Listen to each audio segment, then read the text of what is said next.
So hello everyone. तो मैं हूं सौरभ और हम लोग पढ़ रहे थे क्लास 9 का आईसीटी यानी इंफॉर्मेशन टेक्नोलॉजी का चैप्टर 1, जो कि मेनली बेस्ड है आपकी कम्युनिकेशन स्किल्स पे। ठीक है, कई सारी चीज़ें मैंने पिछले वीडियोस में डिस्कस की थी, जैसे for example what is communication, communication क्या है। फिर हमने बात किया था कि कम्युनिकेशन के एलिमेंट्स क्या है, टाइप्स ऑफ कम्युनिकेशन, इन्हीं चीज़ों को हमने डिस्कस किया था। तो एक बार जल्दी जल्दी से हम पुराना अपना रिवीजन कर लेते हैं या रिकैप कर लेते हैं। ठीक है, तो पूरा वापस नहीं बताने वाला, इसके लिए आपको वीडियो एक बार वापस देखनी पड़ेगी, लेकिन एक बार जल्दी से हम लोग रिकैप तो कर ही सकते हैं। तो सबसे पहले व्हाट इज़ कम्युनिकेशन, कम्युनिकेशन क्या है। तो कम्युनिकेशन क्या है, एक प्रोसेस है। तो process of exchanging information, thoughts, idea, feelings is called communication. तो कम्युनिकेशन बेसिकली क्या है, एक प्रोसेस है। किसका प्रोसेस है? इंफॉर्मेशन का, इंफॉर्मेशन के एक्सचेंज करने का। ठीक है, इंफॉर्मेशन ही नहीं, एक्सचेंजिंग का है तो है सिर्फ और सिर्फ इंफॉर्मेशन की ही नहीं, आइडियाज़ को भी एक्सचेंज कर सकते हैं, थॉट को भी, फीलिंग्स को भी और इमोशंस को भी। अब किसके साथ एक्सचेंज करेंगे? सिंपल सी बात है, अगर हमें किसी के साथ कुछ बदलना है तो किसी ने कोई तो होना चाहिए ना। हवा के साथ तो हम एक्सचेंज करने वाले नहीं। तो हम क्या करेंगे, हम एक पर्सन से दूसरे पर्सन तक से इंफॉर्मेशन या फिर क्या कहते हैं, कोई थॉट, फीलिंग्स, इमोशन कुछ भी एक्सचेंज करते हैं। ठीक है, अब ये हो सकता है एक पर्सन के साथ हो या फिर किसी एक ग्रुप के साथ हो। अब इसका पर्पस क्या है? तो पर्पस होता है कम्युनिकेशन का टू कन्वे मैसेजेस, मैसेजेस को देने के लिए, ठीक है, नॉलेज को शेयर करने के लिए एंड इवन रिलेशनशिप्स को बिल्ड करने के लिए। ठीक है, ये बात हमने पिछली वीडियो में की थी। अब कम्युनिकेशन के कुछ की एलिमेंट्स भी हैं, वो क्या क्या है? वो है सेंडर, फिर उसके बाद क्या कहते हैं, मैसेज, चैनल, रिसीवर और फीडबैक। अब ये क्या होते हैं? सेंडर क्या होता है? The person who initiates the communication, यानी वो व्यक्ति जो कम्युनिकेशन को स्टार्ट करता है। ठीक है, जैसे आप और आपके दोस्त अगर बातें कर रहे हो, ठीक है, या क्लास में आपका टीचर आपको पढ़ा रहा है, तो वो पर्सन जिसने स्टार्ट किया, जो इनिशिएटर है, यानी जैसे आपका टीचर, उसने क्या किया, पढ़ाना शुरू किया, तो क्या हुआ? सेंडर हुआ। ठीक है, क्योंकि वो आपके साथ इन्फॉर्मेशन को शेयर कर रहा है। अब मैसेज, मैसेज यानी जो इन्फॉर्मेशन आपके साथ शेयर हो रही है, यानी यहाँ पे भी जैसे देखें तो इन्फॉर्मेशन बीइंग कन्वेड, यानी जो इन्फॉर्मेशन आपके साथ भेजी जा रही है। ठीक है, अब यहाँ पे मैसेज में क्या हो सकता है, जैसे क्लासरूम में है, हमें जो पढ़ाया जा रहा है, जो टॉपिक पढ़ाया जा रहा है, वो क्या हो गया? मैसेज हो गया। फिर चैनल, चैनल क्या है? The medium used to transmit the message, मतलब जिस मीडियम के द्वारा हम मैसेज को ट्रांसमिट करते हैं। जैसे अब क्लासरूम में वो मीडियम क्या हो सकता है? आपका ब्लैक बोर्ड या वाइट बोर्ड, या फिर क्या कहते हैं, टीचर का माउथ, क्योंकि वहाँ पे आप वर्बल कम्युनिकेशन कर रहे हो ना। तो मीडियम क्या होता है? जिस मतलब चैनल क्या होता है? जिस मीडियम के द्वारा मैसेज को भेजा जाता है। जैसे अगर मैं पढ़ा रहा हूँ तो मैं यूट्यूब से पढ़ा रहा हूँ, तो चैनल क्या हुआ? मेरा प्लेटफॉर्म हो गया क्या? ऑनलाइन वीडियो या यूट्यूब। ठीक है, रिसीवर, रिसीवर कौन होता है? The person who receives the message, यानी जो व्यक्ति मैसेज को पाता है वो क्या होता है? रिसीवर। जैसे क्लासरूम में जब टीचर पढ़ा रहा होता है और आप लोग बैठ के सुन रहे होते हो, तो रिसीवर कौन हुआ? आप लोग। ठीक है, फीडबैक, द रिसीवर से रिस्पॉन्स टू द मैसेज। ठीक है, इसका क्या मतलब हुआ? अब क्लास में जब आपको टीचर पढ़ा रहा है, मान लो आपको समझ में आ रहा है, तो आप बोलोगे यस सर, सब समझ में आया। ठीक है, नहीं समझ में आएगा तो आप खड़े होकर डाउट पूछते हो। तो आपका रिस्पांस क्या है उस मैसेज के ऊपर? मतलब मैसेज आपको कितना समझ में आया? मान लो टीचर ने कुछ बताया, लैंग्वेज उसकी टफ लगी, आपको नहीं समझ में आया, तो आपका फीडबैक क्या होगा? आपका फीडबैक थोड़ा डाउटफुल होगा या नेगेटिव होगा टीचर के पॉइंट ऑफ व्यू से, या फिर आप अपने क्वेश्चन कर रहे हो। और वहीं पर अगर हम बात करें, अगर आपको सब समझ में आ गया तो आप पॉजिटिव फीडबैक दोगे। ठीक है, तो फीडबैक क्या होता है? रिसीवर का रिस्पॉन्स। यहाँ तक हमने बात की थी। एक सेकेंड, फिर बात करते हैं क्या, टाइप्स ऑफ कम्युनिकेशन। ये भी हमने डिस्कस किया था। तो 4 प्रकार के कम्युनिकेशन के टाइप हमने देखे थे, जिनमें से पहला था आपका वर्बल कम्युनिकेशन, फिर non verbal communication, written communication और विजुअल कम्युनिकेशन। यहाँ पे बात कर लेते हैं वर्बल कम्युनिकेशन क्या होता है। Spoken words, face to face conversation, presentation और फ़ोन कॉल्स। ठीक है, ये क्या हो गया? Verbal communication. या सिंपल टर्म्स में हम बात करें तो ऐसे कम्युनिकेशन जिसमें आप बोल कर, ठीक है, आप मुंह से बोल के सामने वाले से बातें करते हो। ठीक है, जैसे कि आप जब कुछ वर्ड्स बोलते हो फेस टू फेस कन्वर्सेशन करते हो प्रेजेंटेशंस के टाइम पे, या फिर एक एग्जांपल ले लेते हैं कि जब हम क्लासरूम में बातें करते हैं या फिर हम अपने दोस्तों से जब बातें करते हैं, ठीक है, तो ये क्या हो गया वर्बल कम्युनिकेशन। फिर आता है non verbal communication. Non verbal communication में आती है आपकी body language, facial expressions, gestures और टोन ऑफ वॉइस। इसका क्या मतलब हुआ? अब नॉन वर्बल कम्युनिकेशन मतलब एक ऐसी कम्युनिकेशन जहाँ पे आप कुछ बोल नहीं रहे हो लेकिन आप फिर भी कुछ इंफॉर्मेशन शेयर कर रहे हो। फॉर एग्जांपल, जब क्लासरूम में चीज़ें आपको नहीं समझ में आती तो आप क्या करते हो? आप इधर उधर झाँकते हो, इधर उधर देखना शुरू कर देते हो, दोस्तों से बात करना शुरू कर देते हो, या फिर आपका ध्यान क्लासरूम के बाहर जाता है। तो ये क्या है? ये साइन है नॉन वर्बल कम्युनिकेशन के। वहीं जब आपका क्लास में इंटरेस्ट रहता है तो आप टीचर की बातों को ध्यान से सुनते हो, टीचर पे ध्यान देते रहोगे, उसकी हर बातों को ध्यान से सुनोगे। तो ये सब साइंस है जिससे पता चलता है कि मतलब आपको चीज़ें समझ में आने की या नहीं। और कई जगहों पे जैसे जब हमारे इंटरेस्ट की बातें नहीं होती तो हमारा क्या होता है? हमारा फोकस भी नहीं रखता। फॉर एग्जांपल, एक एग्जांपल हम बहुत बढ़िया अपने रियल लाइफ का एग्जांपल लेते हैं। जब हमारे घर में कोई रिलेटिव आ जाते हैं, यानी हमारे जब कोई रिश्तेदार आ जाते हैं और मम्मी पापा हमें ज़बरदस्ती बैठा देते हैं उनके सामने कुछ बातें करने के लिए। अब वो यही पूछेंगे, भैया आपकी पढ़ाई कैसे चल रही है, सब चीज़ें कैसे चल रही है, यही सब फालतू के सवाल करना शुरू कर देंगे, मार्क्स क्या आए थे, ऐसे सवाल करना शुरू कर देंगे। तो आपको थोड़ा सा मन नहीं लगेगा, आप बोरिंग फील करोगे, आप घर वालों ने फंसा दिया। तो आप क्या करोगे? ऐसा साइंस दोगे जिसमें मतलब आप कोई इंटरेस्ट नहीं दिखाओगे। तो एक प्रकार का आप नॉन वर्बल कम्युनिकेशन शो कर रहे हो जिसमें आप इंटरेस्ट नहीं दिखा रहे हो, आप उनकी बातों को नहीं सुन रहे, आप बाहर झाँकना शुरू कर दिए, इधर उधर भागने लगे, इस टाइप के। तो ये सब नॉन वर्बल साइंस होते हैं। फिर हमने बात किया था रिटन कम्युनिकेशन। इसमें क्या होता है? जैसे लेटर्स हो गए, ईमेल्स हो गए, रिपोर्ट्स हो गए, डॉक्यूमेंट्स हो गए एंड इवन टेक्स्ट मैसेजेस, ठीक है, ये रिटन कम्युनिकेशन। या फिर और सिंपली टर्म्स में हम समझे the communication in which you use written mode to share your thoughts, information and feelings, ठीक है। मतलब ऐसा कम्युनिकेशन जिसमें आप क्या कहते हैं, लिख कर अपनी मैसेज को एक पर्सन से दूसरे पर्सन तक भेजते हो, उन्हें क्या बोलेंगे? रिटर्न कम्युनिकेशन, ठीक है। जैसे आप कोई एशे लिखते हो या फिर व्हाट्सएप पे जब आप रिप्लाई करते हो या व्हाट्सएप पे किसी को मैसेज भेजते हो, ठीक है, तो ये सब क्या हो गया? आपके रिटर्न कम्युनिकेशन। फिर बात आती है विजुअल कम्युनिकेशन की। विजुअल कम्युनिकेशन में होती है graphs, charts, images, diagrams, videos. अब इसका क्या मतलब हुआ? ऐसा कम्युनिकेशन जिसमें आप विजुअल्स का इस्तेमाल करो। विजुअल्स का इस्तेमाल करने का मतलब यहाँ पे क्या हुआ कि आप क्या करो, जैसे पिक्चर्स का इस्तेमाल कर लो, चार्ट्स का इस्तेमाल कर लो, कुछ ऐसा बना, मतलब आप कम्युनिकेट तो कर रहे हो लेकिन कुछ ऐसी चीज़ों का इस्तेमाल करो जिससे देख के चीज़ें थोड़ा ज़्यादा क्लियरली समझ में आ रही हो। फॉर एग्जाम्पल, आपने क्या किया, जहाँ पे आगे जैसे डेंजर है, ठीक है, आपने क्या किया, एक डेंजर का साइन लगा दिया, एक बोर्ड पे डेंजर का साइन लगा दिया। तो देख के रेड कलर का एक हड्डी बना हुआ आइकन देख के पता चल जाएगा कि हाँ आगे खतरा है, तो लोग नहीं जाएंगे। तो हम क्या करते हैं? कुछ विजुअल्स का इस्तेमाल करते हैं। या फिर क्या कहते हैं, और एग्जांपल ले लें, जैसे कोई वीडियो है, ठीक है, कोई कार्टून वीडियो से हमने कुछ मैसेज कन्वे कर दिया। या फिर कई न्यूज़ चैनल्स क्या करते हैं, कुछ देखो छोटी छोटी क्लिप्स बनाते हैं कार्टून के और कुछ मैसेज उनको कन्वे करना होता है, उस कार्टून के माध्यम से उसको कन्वे करते हैं, ठीक है। तो ये क्या हो गया? Visual communication. आज हम इसके आगे की बातें करते हैं और थोड़ा सा डिटेल में इन सभी को समझते हैं। तो सबसे पहले क्या है? वर्बल कम्युनिकेशन, ठीक है। वर्बल कम्युनिकेशन क्या होती है, या अब इसकी बातें करें तो importance of clear and concise language.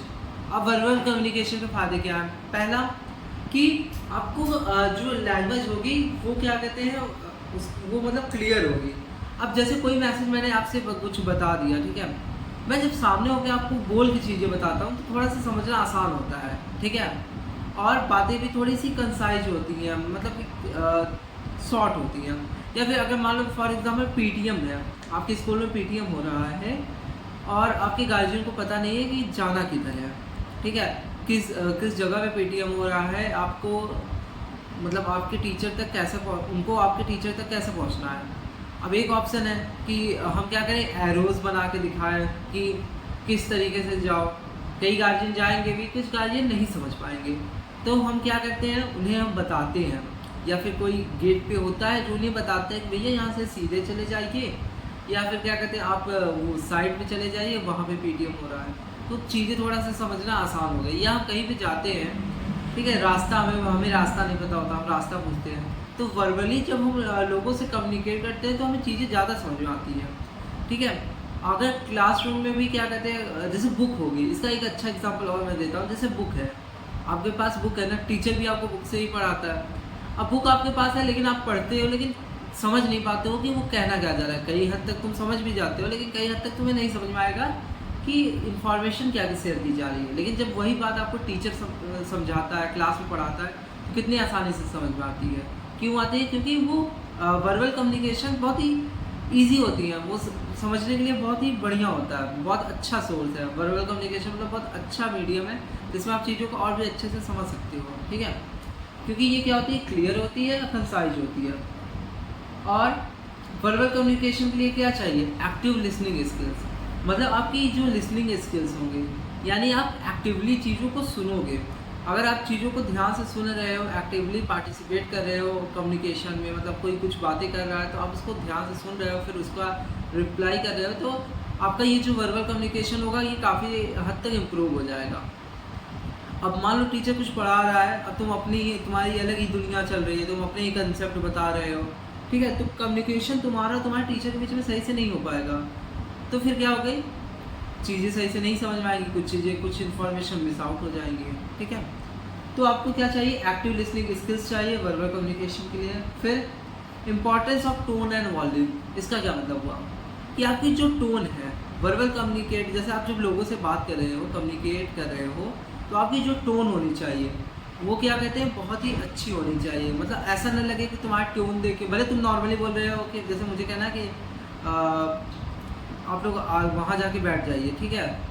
या फिर अगर मान लो कोई गार्जियन आया, गार्जियन को ही छोड़ो, कोई आपके घर में कोई गेस्ट आ गया, ठीक है, और हमें उनसे बोलना है कि please go and sit there.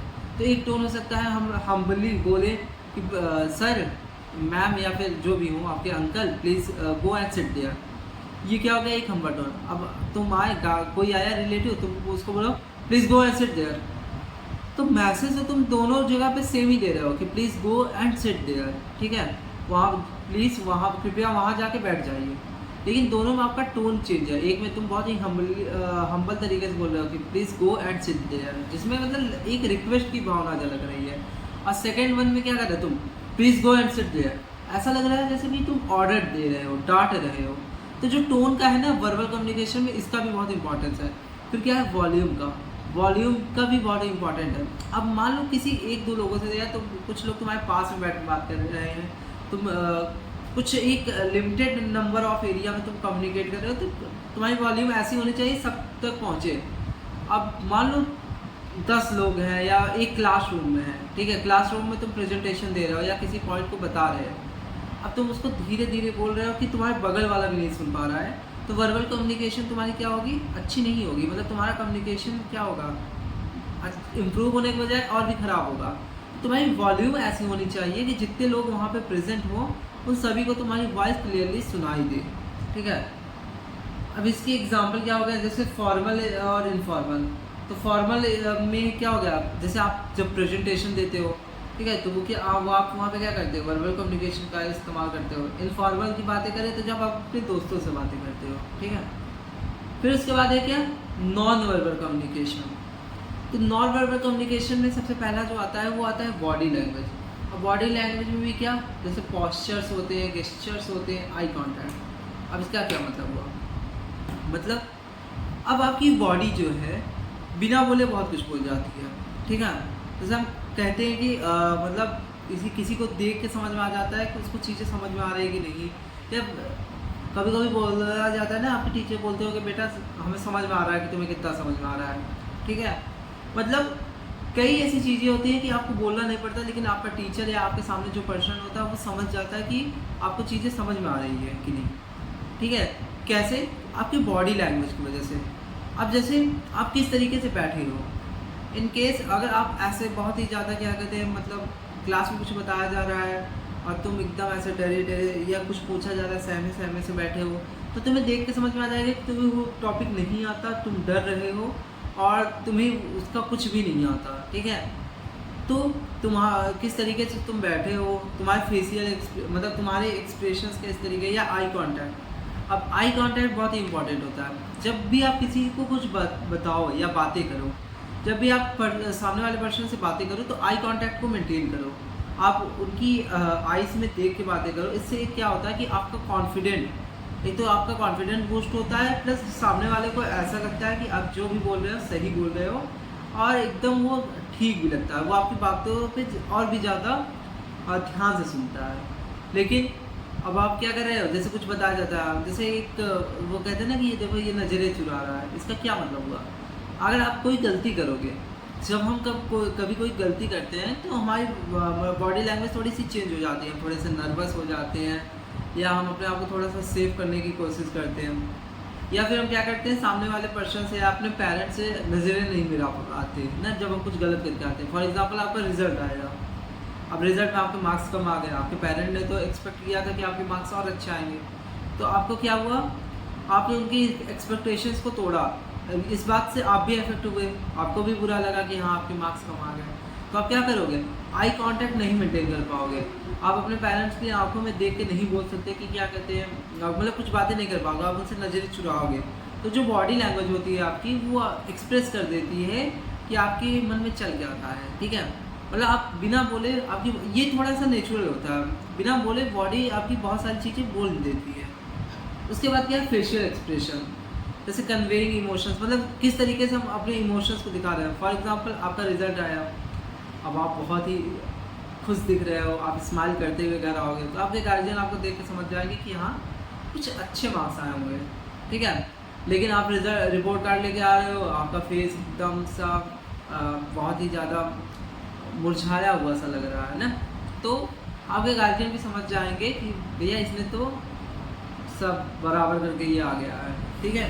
तो आपको फेशियल एक्सप्रेशन देख के पता चल जाता है कि मतलब आप क्या करके आए हो, क्या नहीं करके आए हो। यानी यहाँ पे भी क्या हुआ, आपके बिना बोले ही आपकी बॉडी ने काफ़ी कुछ मैसेज कन्वे कर दिया। या फिर क्लासरूम में जब पढ़ाया जा रहा है, अब आप क्या कर रहे हो, आपका ध्यान कभी इधर है, आप पेन खेल रहे हो, पेन के साथ खेल रहे हो, पैड से अपने दोस्त को मार रहे हो, तो आपकी ये जो बॉडी लैंग्वेज है ना, ये बहुत कुछ बता देती है कि आपको कुछ नहीं समझ में आ रहा है, ठीक है। फिर क्या है नॉन वर्बल कम्युनिकेशन में कि importance of cultural difference in non verbal cues. अब कल्चरल डिफरेंसेस का क्या मतलब हुआ नॉन वर्बल क्यूज़ में। अब इसका क्या मतलब कि आप जो ये नॉन वर्बल क्यूज़, यानी आप जो जब आप नहीं बोलते, आपकी बॉडी जो ये हिंट्स देती है कि मतलब आप क्या कहना चाह रहे हो, तो उसमें थोड़ा सा कल्चर का भी बहुत ही इम्पॉर्टेंट होता है, ठीक है। Example, cross arm can indicate defensiveness, मतलब जब आप क्रॉस आर्म्स इस तरीके से करके, जैसे कुछ पढ़ाया जा रहा है या कुछ पूछा जा रहा है, आप इस तरीके से बैठे हो, तो ये दिखाता है कि आप मतलब थोड़े डिफेंसिव हो, आप क्या कर रहे हो, खुद को डिफेंस कर रहे हो, ठीक है। और भी बहुत सारे हम लोग नॉन वर्बल तरीके पहचान सकते हैं कि जैसे जब कुछ चीज़ें आपको समझ नहीं आती, तो जो आपका पैर का ये नीचे वाला पार्ट है, अगर मतलब ये समझो ये तुम्हारे पैर का, तुम्हारा पैर ज़मीन से, ये तुम्हारा ज़मीन है, तो तुम्हारा पैर ज़मीन से कुछ इस तरीके से उठा होता है, ठीक है, मतलब कुछ गैप होता है ज़मीन से, तुम्हारा पैर इस तरीके से थोड़ा सा उठा होता है, ठीक है। ये शो करता है कि तुम उस टॉपिक को लेके क्लियर नहीं हो, तुम्हारा मन उस टॉपिक पे लग नहीं रहा है। तो ये सब कुछ नॉन वर्बल तरीके होते हैं पहचानने के, ठीक है, कि कितने टॉपिक आपको समझ में आए, कितने नहीं। तो इसके बाद क्या है, रिटन कम्युनिकेशन है, देन विजुअल कम्युनिकेशन, और भी कुछ चीज़ें हैं लाइक डिजिटल एज में कैसे कम्युनिकेशन होता है। तो वीडियो काफ़ी लंबी हो गई है, तो बस आज के लिए इतना ही रखते हैं। इसके आगे के जो टॉपिक होंगे हम अपने नेक्स्ट वीडियो में डिस्कस करने वाले हैं। यहाँ तक अगर आपको समझ में आया होगा तो मुझे कमेंट करके ज़रूर बताइएगा, अपने दोस्तों के साथ ये वीडियो ज़रूर शेयर करिएगा। तब तक के लिए goodbye, all the best.